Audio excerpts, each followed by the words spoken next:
Hey there, it's the Boozy Quilter here. I hear you've decided to start some foundation paper piecing projects. Congratulations. Welcome to the dark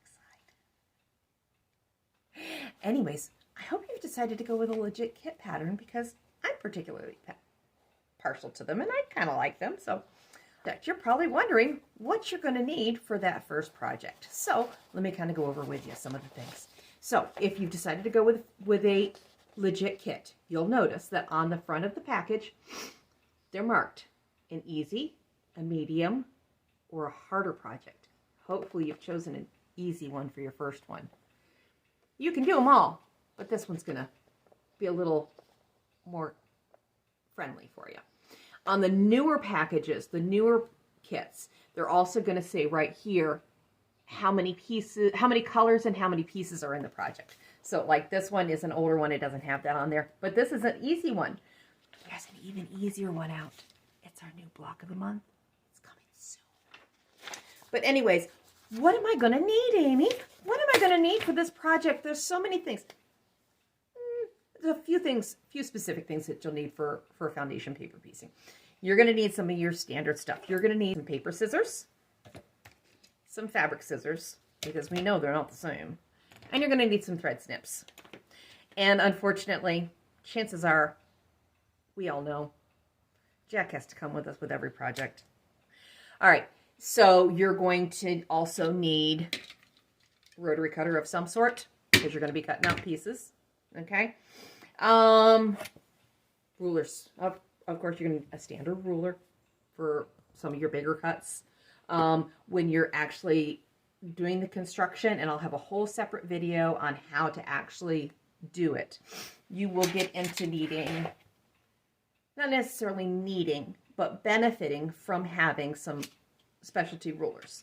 And they are your add a quarter, add an eighth ruler. First project, add an eighth, you don't need that baby. We're going to stick with the add a quarters. What these are is there's a little lip on there that's going to butt up against it, so it's going to hold it so you can cut the 1/4 inch seam line. I've got a small, I've got a medium, I've also have another one that's even bigger. For some of the easier projects, whichever, this one is easier to find in the stores and it's a little bit cheaper, but whatever. You can also do that with a regular ruler, so don't feel that you have to buy that specific one. Thread. Avoid heavyweight threads. The bigger the thread, the more room it's going to take up in your seam allowance, especially if you get into the smaller pieces. So these are just inexpensive threads that I've gotten from Connecting Threads. These happen to be 50 weight threads. I use a darker neutral for the darker areas, a lighter neutral for the lighter areas, and that's not absolute finite.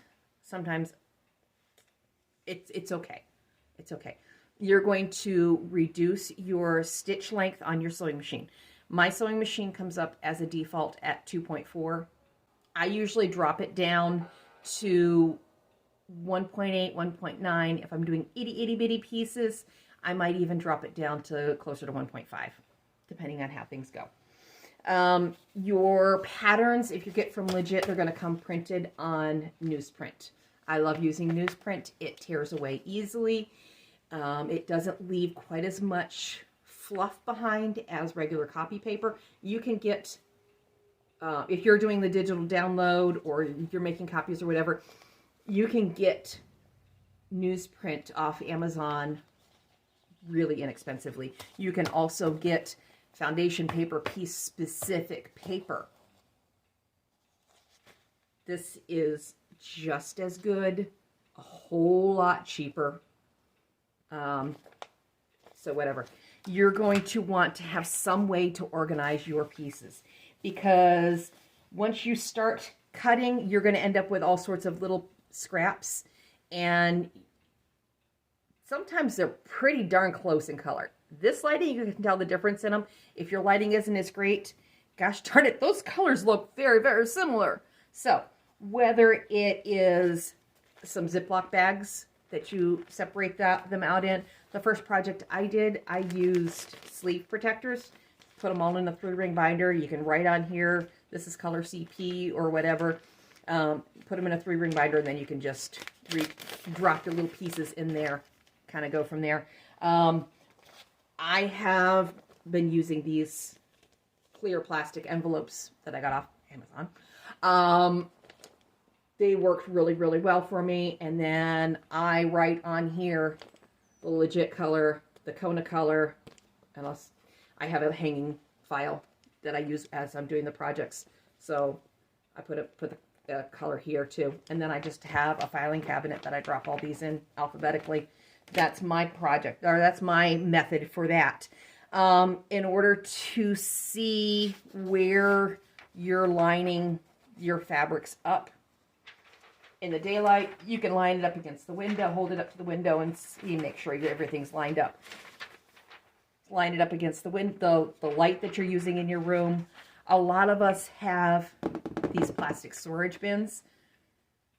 Open this up, put a light source in here, whether it's your camera, your phone, a flashlight, whatever, and then you've got this great surface to work on.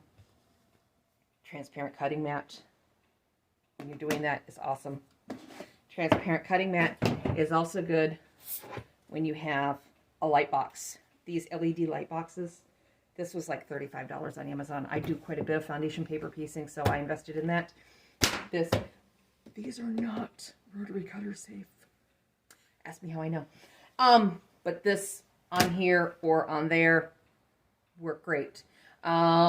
If you have any other questions, please feel free to ask them, comment on them, like this, whatever. I'm here to help. I will do more videos with how to actually do the process, but I just wanted to kind of go through and show you what you need to get started. Have a great day, and I'll see you in the studio.